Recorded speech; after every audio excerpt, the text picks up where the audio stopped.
Hi and good morning everyone. Today me, Adriana and this is Nayli Fatihah and this Fatihah Ameline. So today we are going to talk about communication. So before we start, let's have a brief understanding on what is communication. So communication, it is the process of exchanging information, ideas or feelings between two or more people. So what is communication? We have already known, and why is communication important? So communication is important because effective communication, they can help us to build relationships and also to have a clear knowledge on the context that we are learning, and also it can help us to avoid misunderstanding. So in today's session, we will focus on two main areas, which is channel of communication, which is the medium that we use to deliver the messages, and modes of listening, which is the different ways we receive and process messages. So by the end of this presentation, we will see how to choose the right channel and apply the right listening mode to communicate more effectively. Well, the channels of communication are the medium or methods used to convey a message from a sender to a receiver, encompassing verbal, nonverbal, and written forms or interaction, as well as technological tools. Okay, so there are four main types of communication channels that we use in everyday life and professional settings. First of all is verbal communication. Verbal communication includes all forms of spoken interaction. Face-to-face conversation are the most personal and immediate form, allowing for instant feedback. Phone calls and video conferencing are great when we can meet in person but still want a real-time interaction. So the second one is non-verbal communication. Even when we're not speaking, we communicate through body language, facial expressions, and gestures. These cues often reveal our true feelings or reactions, sometimes even more than words. So the third one is written communication. Written communication is essential in both formal and informal contexts. Emails and reports are common in the workplace, while text messages are quick and informal. Written messages are good for record keeping, but lack tone and emotion. For the fourth one is visual communication. Visuals like charts, graphs, and symbols helps present complex information clearly and quickly. They are powerful tools for data analysis and presentations, making ideas easier to understand at a glance.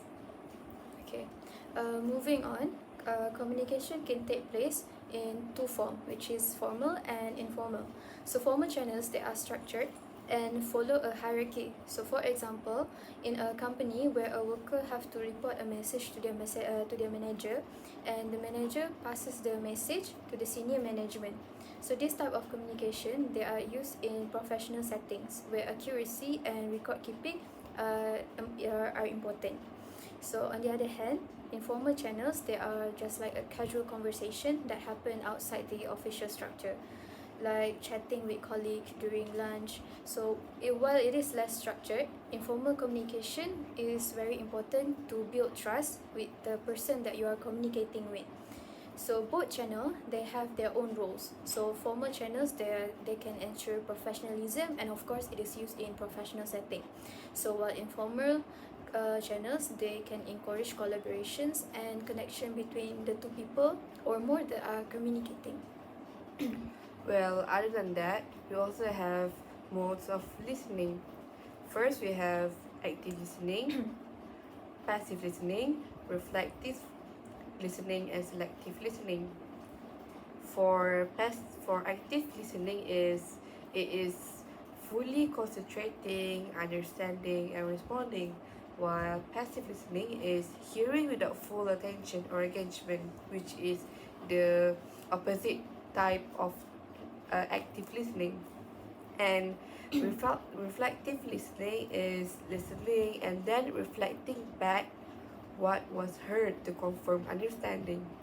And also, selective listening only listen a part of the message. So we just listen to any parts of this, and we can conclude which one is the modes of listening. So the differences between all the listening modes is, first, active listening is You are fully engaged, showing interest, and giving feedback. It helps build an understanding and trust. The second one, passive listening. Here, the person hears the message but doesn't respond or engage. This often leads to misinformation and misunderstanding. The third one, reflective listening. In this mode, the listener not only hears the message but also paraphrases or reflects it back to the speaker. It helps confirm understanding and shows empathy. The fourth one, selective listening. This is when someone only listens to parts of the message that interest them. It can be risky, especially in important or detailed conversations. Being aware of these modes helps us choose the right one for each situation and becomes better communicators. Okay, so now why does it matter which channel and which listening mode do we use? So firstly, the right channel can ensure you a message's clarity. So a complex idea might be better explained with a visual or face-to-face discussion rather than just a quick text. Secondly, it can improve audience understanding.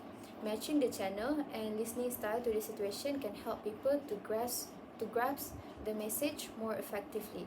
So finally, it can reduce conflict and miscommunication.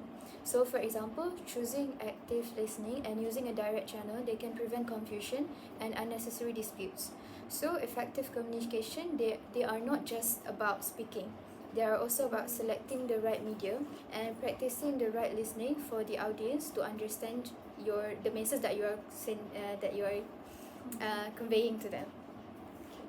Okay, thank you. So the conclusion for our presentation today is choosing the right communication channel and listening mode is very crucial because it helps for helping to make the interaction more interactive, and it also helps us on how to use formal or informal channels wisely, as well as can make us to practice active listening for better communication results. Thank you for today.